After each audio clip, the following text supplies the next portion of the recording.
So I want to ask you, did you work out this morning? I did.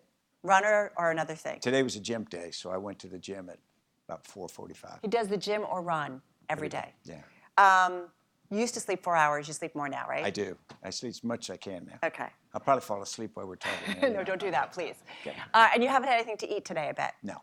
Because you eat one meal a day. Yes. And you've been doing that for years. About 40 years. Why? Well, I thought it was, when I was a lieutenant, I thought I was getting fat. So I started this, and people think it's some kind of Zen thing. Now, it's just a habit. Yeah. It's You're just kind of in what, right now. What I do, yeah. My wife eats like 7 meals a day, so we balance out. I'm like your wife. I want to talk about a bunch of things, and I think what I wanted to do is I just pulled off a couple stories off of Bloomberg today, and I just wondered how people lead in this environment. You had the president tweeting. This is our normal routine. We start with the presidential tweets. He blasted Mario Draghi. He blasted the China for weak currencies. We had that going on. He also is calling the attacks, the ship attacks in the Persian Gulf, as minor. But in the meantime, the U.S. is adding troops in the Middle East. We have investors saying we haven't been this bearish since the 2008 financial crisis. And the world's top bike maker saying the era of made in China is over. And then there's Facebook wanting to put out a currency, its own cryptocurrency, to rival the US dollar. We have so many things being thrown at us from so many different angles. You've had to witness that.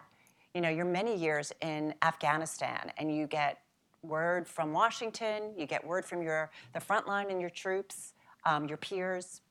How do you do it? How do you know, and these guys are dealing with lots of different things. Well, it's interesting. When I was a very young officer, you didn't get much intelligence. So you'd be in a command center and everybody'd be waiting for intelligence reports to come in, and they'd grab them and they'd spend time. Then the opposite occurred about 2/3 of the way through my career with information technology. And then it came in floods. And then you said, well, how do you figure out how to curate that? What's important? Who prioritizes it for the leader? I don't think we've ever completely figured that out. What we went to as I was a senior leader was I didn't operate in a private office. I operated in what we called a situational awareness room with screens constantly, kind of like Bloomberg has with operations and other things. And I kind of marinated in the information. I didn't stop and just get a set of briefings. You marinate in it because your situational awareness is critical. You have to have context. Right. Every decision you make has to have context. So you start to develop the ability to make sure information flows constantly to as many people as possible. And then when decisions come up, you start with a general understanding. And the key thing is not to try to induce more uncertainty into that, particularly with false information. Well, it's interesting, and technology plays into this big time. And, you know, I watched some of your TED Talks online, and I recommend everybody do it because it was really fascinating. You talked a lot about technology and this need for more and more and more. This is the world we live in, and to be more and more connected. But there's something you said, your take on technology. Number one, you were enamored with it. Number two, it seduced you. And number three, you were bound by it. That's not good. Yeah, but it's important to understand that. When I describe our situational awareness room, we had 10 to 12 flat panel screens. Right. And on a given evening when we're doing a lot of ops, there's a separate actual operation occurring at all of those times. Helicopters landing, people doing raids, things like that. And there's this temptation to look at that and have a two-dimensional picture of what's happening on the ground. And we actually had the technology where you could listen to their radio talks internal to the raid force, and you could talk to them if you wanted to. But I never once did that because there's this deception that you know what's going on because from 10,000 feet you have this high-definition view of it. In reality, you don't. You don't know how cold it is. You don't hear the crack of the bullets. You're not tired.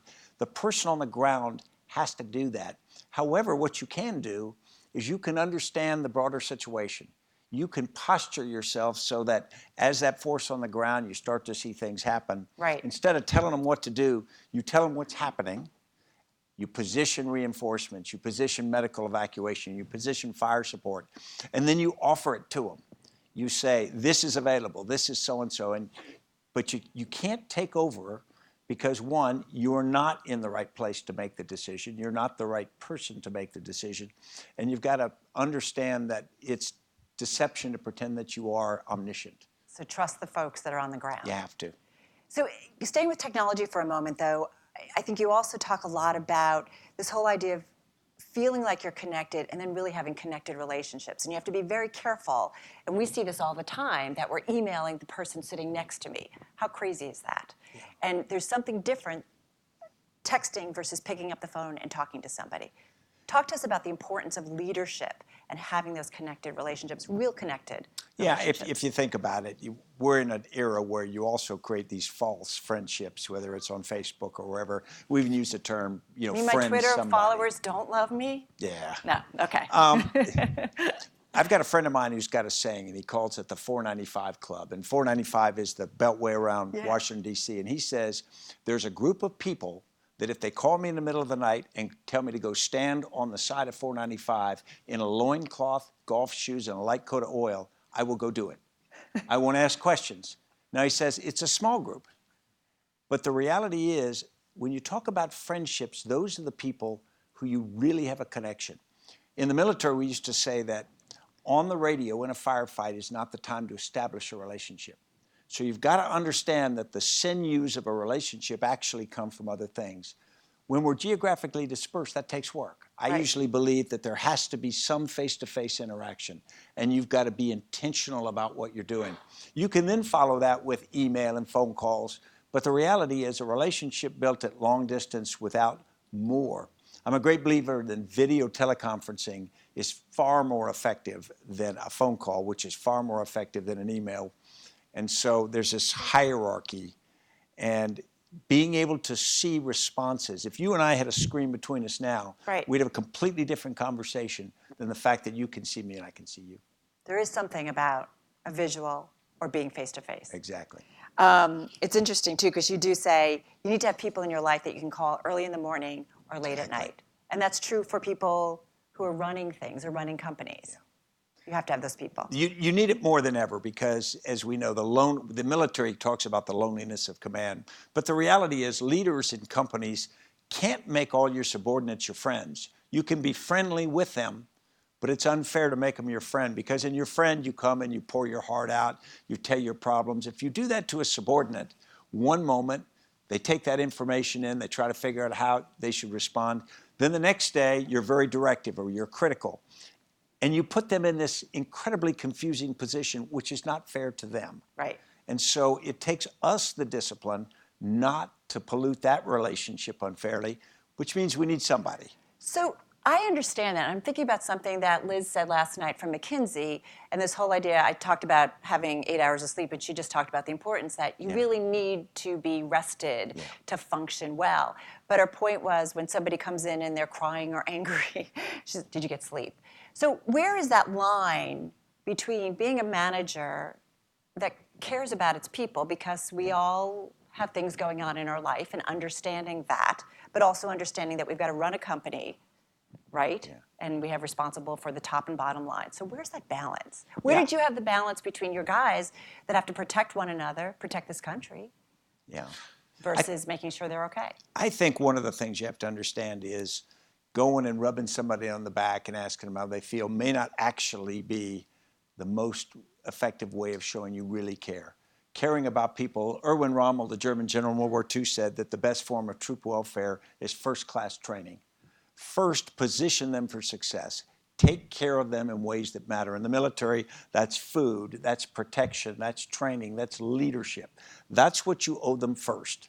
Now, if you then have time to go rub them on the belly and tell them that you love them, that's great. But that's not the key thing. The key thing is doing your role to take care of them. Sometimes that means kicking them in the butt. Sometimes that means grabbing somebody and saying, they feel sorry for themselves, and you've got to get in their face and say, I don't care. And in combat, you'll find that people will be frightened, they will be exhausted, they will be all of these things, and the vast majority are strong, but everybody's weak on occasion. Everybody loses their composure or their courage or their will or their patience. And in those moments, somebody's got to grab them. I mean, even as a senior leader, I would lose my patience. And I had people around me who were confident enough to get in my face and say, stop it. Stop it right now. And those are the best kinds of comrades and friends. And we need that. But it's not always beanbag chairs and lattes. I want to talk about a time you were kicked in your butt a little bit. And I More know than you've, once. Yeah. And I know you've talked about this before, and this was after a Rolling Stone article in 2010. And it talked about you and your military strategy in Afghanistan. The title was The Runaway General. And it talked about you and your staff having mocked some of the civilian government officials. You are a well-respected leader, powerful, high visibility, and now you are part of the 24-hour news cycle. What was that like? Disorienting. And what had happened, for background, this was a freelance writer who wrote a piece for the Rolling Stone. He came in a couple of times, wasn't embedded with us for a long time. And we thought it was going to be a puff piece. We thought it was going to be about the command group at war. We'd been together for, many of us, many years. And then when the story came out, it came out at 2 in the morning. We saw it, and it's titled The Runaway General. And as soon as you see that, you know, you don't have to read further. You know you got a problem. And there had been tension between Defense Department and the White House. Right. Not personal. I got along very well with President Obama, but there was this tension over the strategy. So this thing explodes, and I'm in Afghanistan. And as soon as it came out, I knew, big problem. Made some phone calls, and then I was asked to fly back to the United States that night to speak to the Secretary of Defense, the President. And I absolutely know what's going. But still, as I get on the plane for the 17-hour flight, my 86-year-old father down in Florida, I know he's seeing the news cycle every day. People who don't know what's going on are opining on the media about it. My son in college is seeing it, and of course my wife at that point of 34 years is seeing it. As we're flying back, 17-hour flight, I get this email from 3 privates. And 3 privates don't normally write the 4-star general. And how'd they get your email? I don't know. And it was funny because I'd met them. I'd gone on an operation with them outside of Kandahar, a combat operation. And so we had this special relationship. Yeah. And they sent me this thing and they said, we heard about this article. And if you let that reporter around and those things were said, we don't think that was very smart. Here I am reading this email going, whoa. And then they go, however, General, we know you and we love you. So whatever happens, remember that. And you get that from 3 privates. And you land in D.C. and you go to see the President of the United States. He asks what's going on, what happened. And I didn't know. I mean, I didn't have the background at that point. Yeah. I just knew there was this conflagration. Had you read the article by this time? Yes. Okay. And I didn't think the article was accurate. I didn't think it depicted it fairly, but that didn't matter. Yeah. The president on his desk has this problem that came from my team, and it's my responsibility. It's not his. So I had prepared my resignation, and I offered it to President Obama. And I said, if you want me to go back and keep commanding, I'll do that. You know, if you want to give me a dressing down and do that, I'll do that. If you want my resignation, whatever's best for the mission. And he took it, and he was an incredible gentleman. He says, I'm going to accept it, boom, boom, boom. President Obama? Yes. And so we had a short conversation. But here's the point. I walked out of that room. I'd been 4 years at West Point. I'd been born in an Army hospital. Everything in my life had been military. Yeah. Then I'd been 34 years as an officer, and in an instant, it's done. It's gone. And I walk out into this other office, and then I get in a vehicle and drive back to Fort McNair, where my wife was living when I was in Afghanistan. And literally everything I was about and who I was is past. And not only past, my wife had grown up in an Army family, and so she had been connected and loyal to me for all these years. And I walked into the house, and she didn't know what was going to happen. I'd flown in that night, and so we hadn't had a chance to talk about it. And she's standing in the entranceway of the house, and I said, Annie, it's over. Career's over. And she looked at me and she said, good. I like Annie. And then she said, we've always been happy and we'll always be happy. And it was the most amazing thing. It was the best piece of leadership I've ever seen in my life, because if she had pulled me aside and said, you got screwed, boom, boom, boom, part of me inside wanted to rage and whatnot. And she goes, we'll always be happy. And we made a decision that day. We didn't sit down and say it. We just made it unconsciously and then lived it. What we decided is to live life facing forward. because I had screwed that up. I accepted responsibility. That was my mistake for that article to come out. And I thought that I was disgraced. And everybody in the world, every time I went anywhere, people would see across the room and they'd kind of point and whisper to themselves. And you think, they're talking about me. Wikipedia or any article. Yeah, that's it. It's there. And so you want to scream out and say I was wronged or whatever you want to do. And we decided differently. What we decided was we wouldn't try to relitigate that. We would just move forward. And I describe it as helped by Annie because she lives life like she drives with no use for the rearview mirror. And so what we... Is that a knock on women driving? No. All right, just a second. Hope she's not listening. But anyway, so what we did was we decided that I would conduct myself, and she as well, in a way that everyone who'd never met us before but had read the article would say, wow, that person doesn't seem like that. Doesn't make sense. Or the people who had believed in us before would keep believing, would believe that, hey, I did the right thing to be friends or connected with him for so long. And, it turned out to be the best decision of my life because you can go back and fight those kind of battles, but nobody cares but you.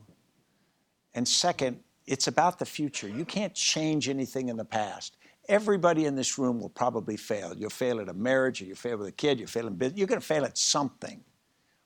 And then you're going to have to figure out how you deal with it. And for me, the greatest thing in the world has been focusing forward because it's now been 9 years this month.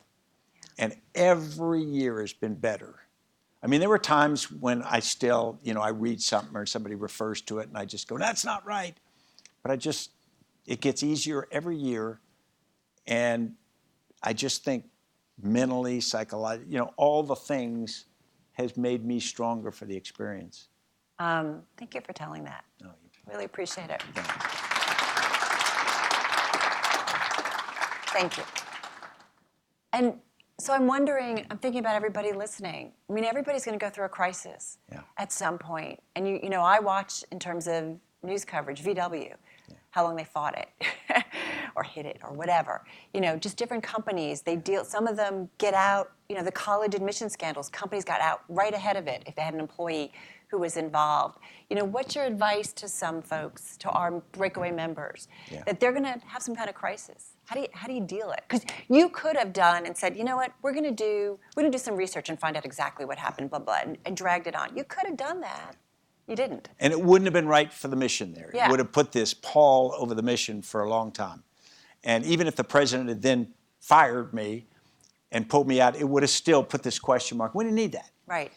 There are two things I'd say. First is when you have something where you make a mistake, just get out and own it. It's easier for you too.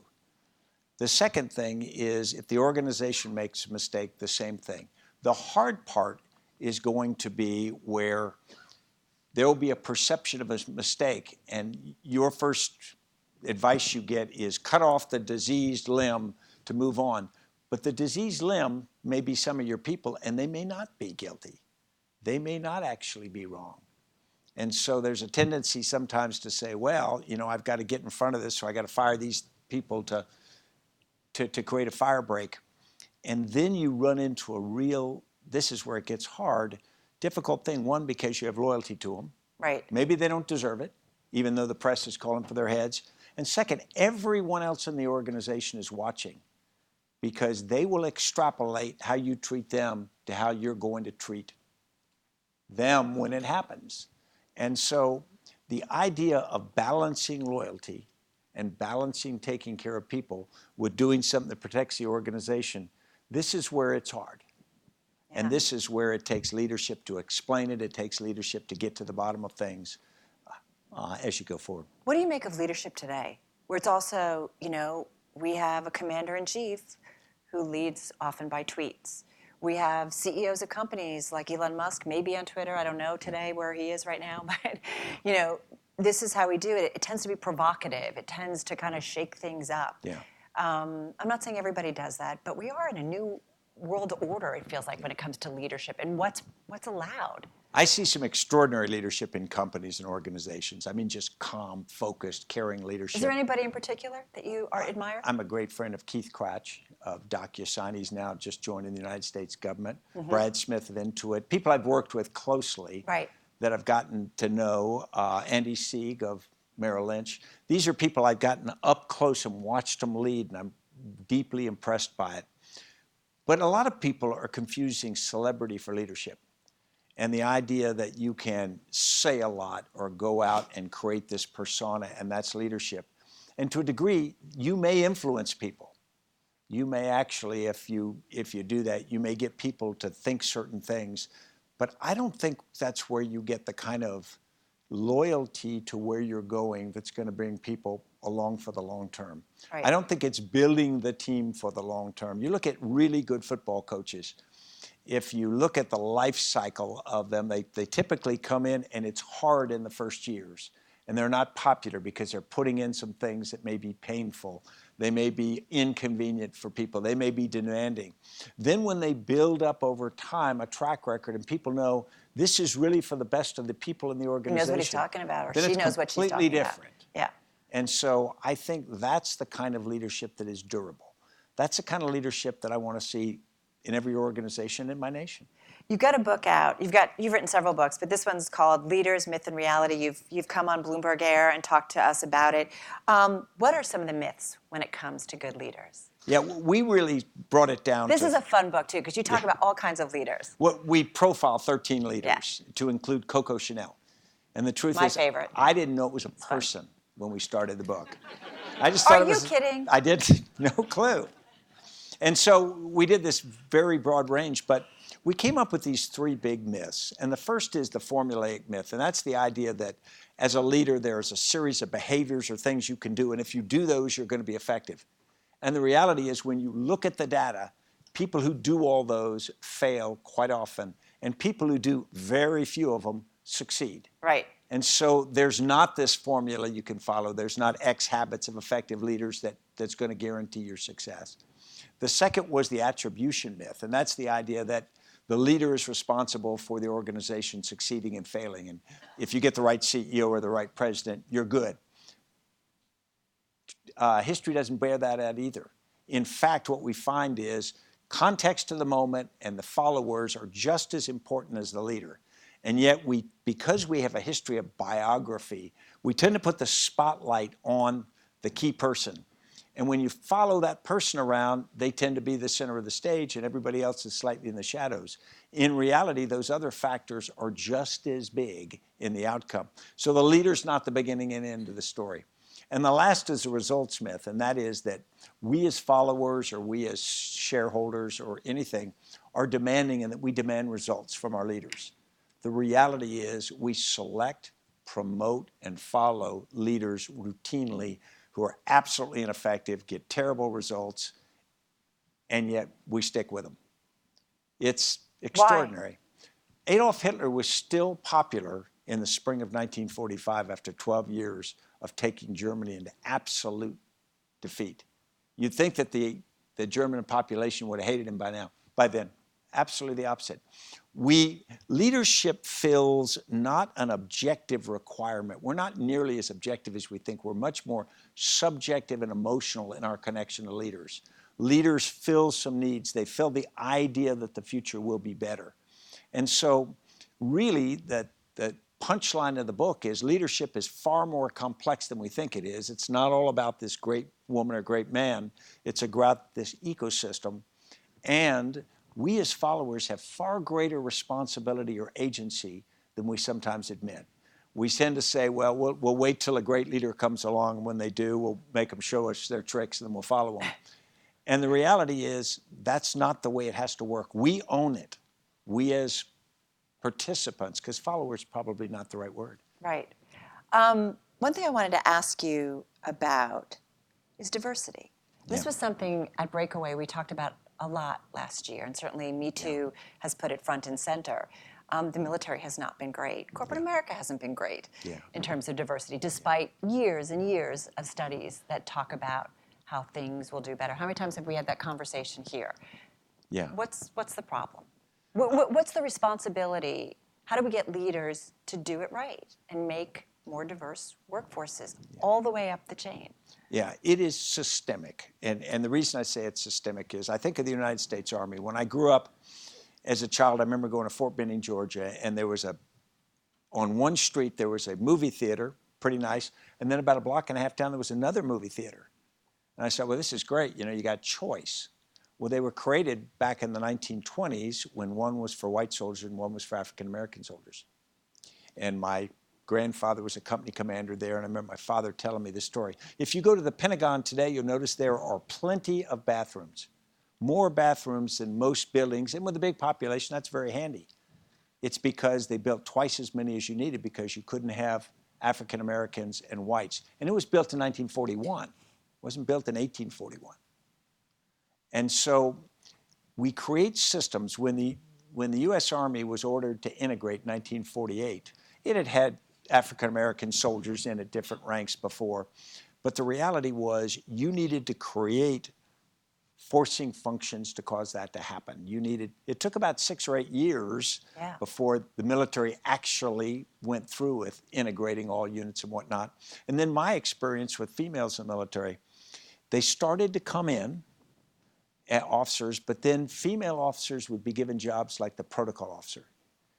They'd be given things, and they were good at it, and they were professional, but then when it came time to pick people to be brigade commanders and then general officers, as you looked at records, their records were not as strong in terms of the jobs they'd had as the male officers. Right.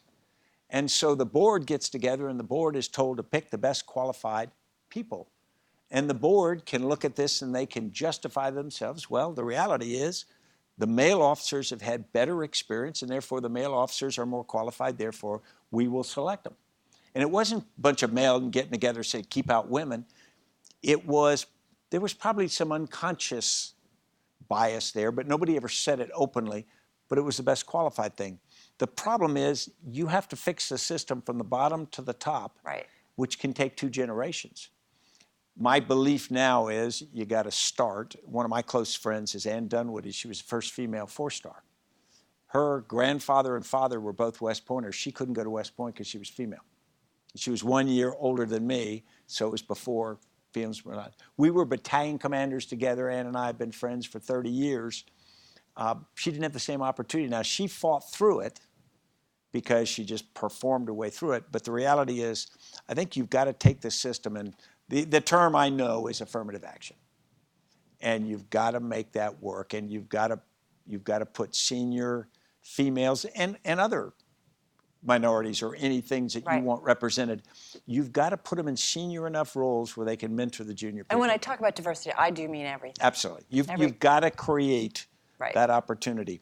And it's very easy to say when we're here, but if you're in a company and you've got key roles in your company and you're having a tough time finding a CFO or a COO or key roles, and you can't find people who are diverse, or you know people who are like you, and therefore you say, I got it, I'm all about diversity, but I need Frank to do this job because I know Frank.